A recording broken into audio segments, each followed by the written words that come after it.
हाँ बेटा, तो नेक्स्ट हमारा जो आज का फॉर्मूला है या जो डेरिवेशन है वो है लेंस मेकर फॉर्मूला। तो नेक्स्ट टॉपिक है हमारा लेंस मेकर फॉर्मूला। ठीक, अभी लेंस मेकर फॉर्मूला क्या होता है इसके बारे में डिस्कस करते हैं। तो लेंस मेकर फॉर्मूला बेटा एक ऐसा फॉर्मूला होता है जिसका यूज लेंस को क्रिएट करने में किया जाता है। अगर आपको एक पर्टिकुलर फोकल लेंथ का लेंस क्रिएट करना है तो आप लेंस मेकर फॉर्मूला यूज करेंगे। अब कोई भी लेंस जो होता है, मैंने आपको बताया था, दो सरफेस से मिलकर बना होता है, जिसमें से एक सरफेस कैसी होनी चाहिए, कर्व्ड होनी चाहिए, तभी लेंस का फॉर्मेशन हो पाएगा, अदरवाइज नहीं हो पाएगा। तो इन लेंस मेकर फॉर्मूला हमारे पास यहाँ पर दो सरफेसेस रहेंगी। ठीक है, ये मान लीजिए फर्स्ट सरफेस है और ये सेकंड सरफेस है। करेक्ट।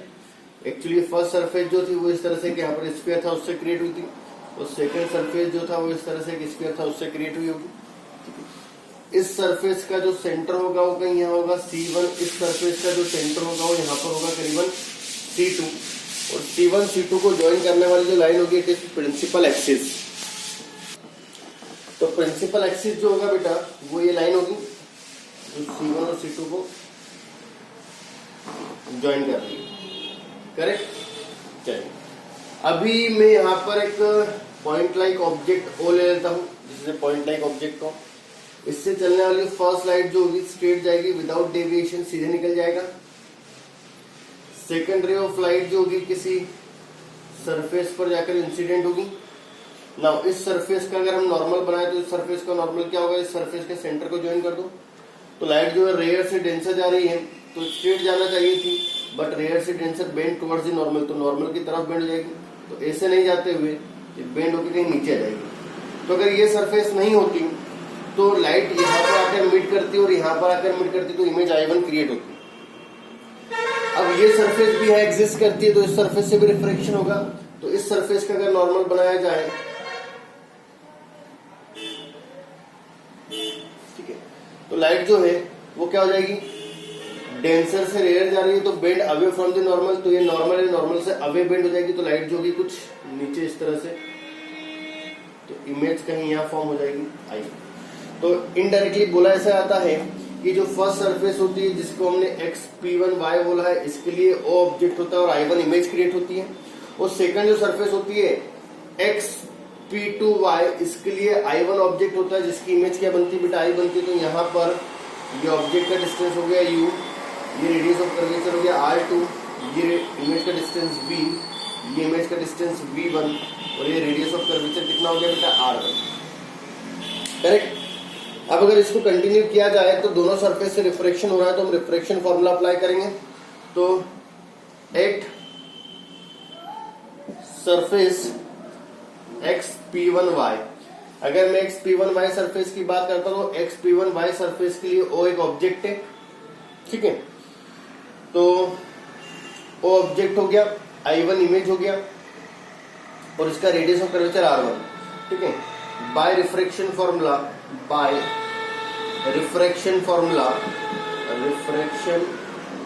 फॉर्मूला तो ये होता है कितना बेटा, N2 by V minus N1 by U is equals to N2 minus N1 by R।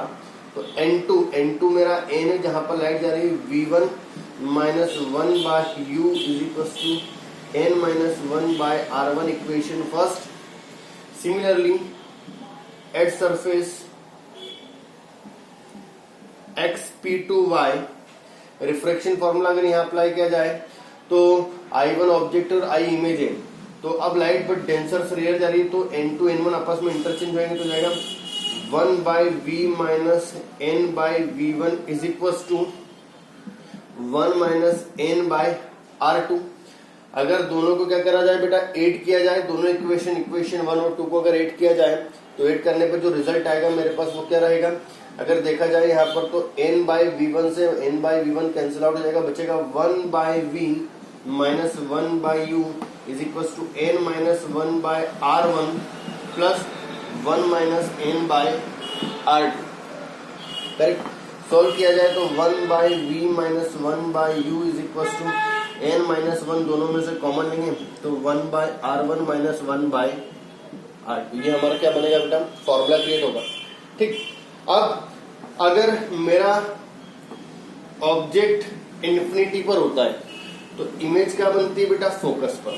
ठीक है, तो इमेज की डिस्टेंस को हम फोकस पुट कर देते हैं, ऑब्जेक्ट डिस्टेंस हम इनफाइनाइट पुट करते हैं, इज इक्वल टू जो फॉर्मूला क्रिएट होगा it is n minus 1 by r1 1 by r1 minus 1 by r2। तो इनडायरेक्टली जो फॉर्मूला आया, last formula will be 1 by s is equal to n minus 1 by r1 minus 1 by r2। ये हमारा क्या होगा बेटा, refraction formula. ठीक है, तो बहुत इंपॉर्टेंट फॉर्मूला है, एग्जाम के पॉइंट ऑफ व्यू से आपको अच्छे से क्लियर होना चाहिए। ठीक है, तो ये हो गया बेटा हमारा रिफ्रैक्शन फॉर्मूला। अगर अब इस रिफ्रैक्शन फॉर्मूला को ऑब्जर्व किया जाए तो एक चीज ऑब्जर्व करने वाली है, वो क्या है, यहाँ पर इसकी फोकल लेंथ। फॉर्मूला देखा जाए बेटा, अगर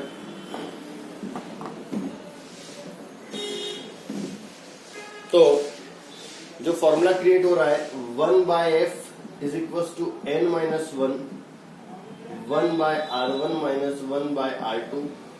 ये हमारा फाइनल क्या है बेटा, फॉर्मूला क्रिएट हुआ है। अब अगर इस फॉर्मूले को ऑब्जर्व किया जाए तो क्लियर है कि जो फोकल लेंथ है बेटा किस पे डिपेंड कर रही है, रिफ्रैक्टिव इंडेक्स पे डिपेंड कर रही है। तो यहाँ पर इसकी बहुत सारी डिपेंडेंसीज आ जाती है।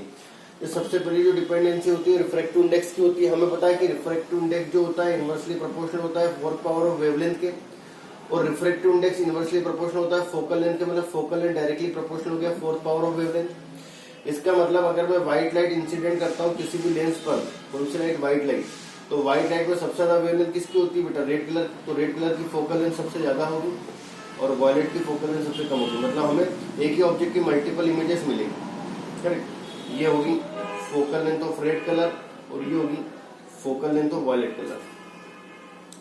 सिमिलरली सेकंड जो केस होता है बेटा वो क्या होता है हमारे पास यहाँ पर कटिंग ऑफ लेंस। अगर मैं लेंस को कट कर देता हूँ, जैसे फॉर एग्जांपल अगर मान लीजिए कि मैं एक डबल कॉन्वेक्स लेंस यूज करता हूँ जिसका R1 is equal to R2 is equal to R हम लेते हैं, इसका रिफ्रैक्टिव इंडेक्स 1.5 ले लेते हैं। तो उस केस में जो फोकल लेंथ आती है 1.5 माइनस 1 दैट इज 0.5। ठीक है, R1 इसका पॉजिटिव रहेगा और R2 इसका नेगेटिव रहेगा, तो नेगेटिव नेगेटिव पॉजिटिव हो जाएगा। तो फोकल लेंथ जो आएगी सॉल्व करने पर वो R की इक्वल जाएगी। मतलब यहाँ पर फोकल लेंथ जो होती है रेडियस ऑफ कर्वेचर की इक्वली होती है, बट हमने मिरर में देखा था कि जो मिरर की फोकल लेंथ होती है रेडियस ऑफ कर्वेचर की हाफ होती है। ठीक है, सिमिलरली मिरर की फोकल लेंथ जो होती है रिफ्रैक्टिव इंडेक्स पे डिपेंड नहीं करती है, बट यहाँ पर जो फोकल लेंथ होती है किसकी बेटा, लेंस की, वो रिफ्रैक्टिव इंडेक्स पे डिपेंड कर रही है। मींस मीडियम चेंज होने पर लेंस की फोकल लेंथ चेंज हो जाएगी, बट मीडियम चेंज होने पर मिरर की फोकल लेंथ पे कोई फर्क नहीं पड़ेगा। अगर मैं इसी लेंस को कट कर देता हूँ, मान लीजिए मैंने इस लेंस को ऐसे कट कर दिया दो इक्वल पार्ट में से, तो उस केस में R1 जो होगा वो तो इनफाइनाइट हो जाएगा और R2 जो होगा वो माइनस R हो जाएगा। करेक्ट, तो फोकल लेंथ की जो वैल्यू आएगी बेटा सॉल्व करने पर, इस फॉर्मूले पुट करने पर वो आएगी कितनी, मेरे पास 2R। तो सडनली जो फोकल लेंथ होती है कितनी हो जाती है बेटा, ट्वाइस हो जाती है। ठीक, तो ये इसकी दो प्रॉपर्टीज होगी। थर्ड प्रॉपर्टी अगर डिस्कस की जाए तो होती है क्या बेटा हमारे पास, इमर्जिंग ऑफ लेंस। अगर मैं लेंस को लिक्विड में इमर्ज कर देता हूँ, ठीक है, मान लीजिए मेरा लेंस है जो एयर में रखा हुआ है, एयर में रखा हुआ है, तो फोकल लेंथ जो एयर में आएगी वो आएगी कितनी बेटा, n minus 1 by R1 minus 1 by R2। Correct. अच्छा, n जो है बेटा वो क्या है, refractive index of glass with respect to air, क्योंकि लाइट जो है वो एयर से ग्लास में जा रही है। बट मान लीजिए कि अगर इसी लेंस को हम इमर्ज कर देते हैं लिक्विड में, कहां पर, लिक्विड में, तो फोकल लेंथ ऑफ लिक्विड जो आती है कितनी आती है बेटा, refractive index of liquid with respect to glass, sorry light जो है हमारी ग्लास में आ रही है लिक्विड से, glass with respect to liquid minus 1, तो ये जाएगा 1 by R1 minus 1 by R2। अब लाइट लिक्विड से ग्लास में जा रही है, अगर दोनों को डिवाइड किया जाए तो FL by FA की वैल्यू आएगी बेटा कितनी, NGA minus 1 divide by NGL minus 1। इतनी फोकल लेंथ हो जाती है बेटा किसकी, लिक्विड में। तो ये इंपॉर्टेंट फॉर्मूला, इसमें कुछ क्वेश्चंस भी हैं जो जनरली पूछे जाते हैं।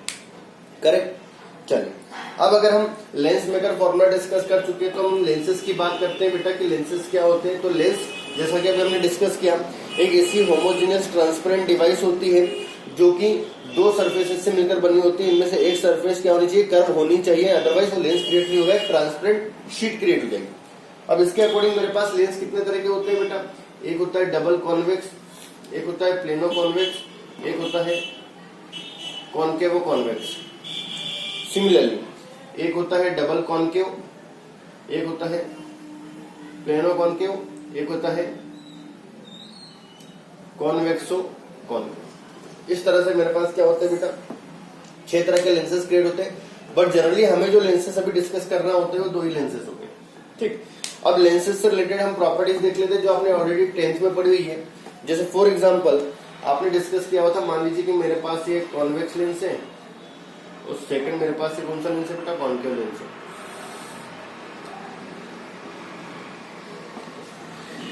हर एक जो लेंस होता है, चाहे मैं कॉनकेव लेंस की बात करता हूं या फिर मैं कॉन्वेक्स लेंस की बात करता हूं, तो हर एक लेंस का जो मिड पॉइंट होता है बेटा, this mid point is called what, optical centre. इसको हम क्या बोलते हैं, ऑप्टिकल सेंटर बोलते हैं। हर एक लेंस के 2 फोकस होते हैं, फर्स्ट फोकस और सेकंड फोकस होता है। मान लीजिए इसका ये फर्स्ट फोकस है तो इसका ये सेकंड फोकस होगा। अब यहाँ पर सी वाला कॉन्सेप्ट नहीं होता, फोकस का जस्ट डबल होता है, तो यहाँ पर फोकस का जस्ट ट्वाइस 2f हो जाएगा और यहाँ पर भी फोकस का जस्ट ट्वाइस 2f हो जाएगा। सिमिलरली यहाँ f होगा, यहाँ भी f होगा, यहाँ पर 2f होगा और यहाँ पर ये 2f होगा। करेक्ट। अगर कोई ray of light principal axis के पैरेलल आती है तो रिफ्रैक्शन के बाद बेटा कहां से पास होगी, फोकस से पास होगी। कहां से पास होगी, फोकस से। ठीक है। सिमिलरली अगर कोई ray of light principal axis के पैरेलल आती है तो रिफ्लेक्शन के बाद फोकस से आती हुई अपीयर हुई, सॉरी मिस्टेक हो गया, फोकस से आती हुई अपीयर हुई। ठीक है, इस तरह से अगर प्रिंसिपल एक्सिस के पैरेलल है तो। नेक्स्ट, अगर कोई ray of light optical centre की डायरेक्शन में इंसिडेंट होती है तो विदाउट डेविएशन सीधे निकल जाती है। सिमिलरली अगर कोई ray of light optical centre की डायरेक्शन में इंसिडेंट होती है तो विदाउट डेविएशन क्या हो जाएगी बेटा, सीधे निकल जाएगी। तो यहाँ पर ये हमने कुछ रूल्स देखे हैं जिससे हम क्या कर सकते हैं बेटा, इमेज फॉर्मेशन कर सकते हैं। तो जो नेक्स्ट क्लास होगा उसमें हम कॉनकेव और कॉन्वेक्स से क्या करेंगे, इमेज फॉर्मेशन देखेंगे, देन कुछ फॉर्मुलेस होते हैं वो डिराइव करेंगे। करेक्ट। तो आज के लिए इतना।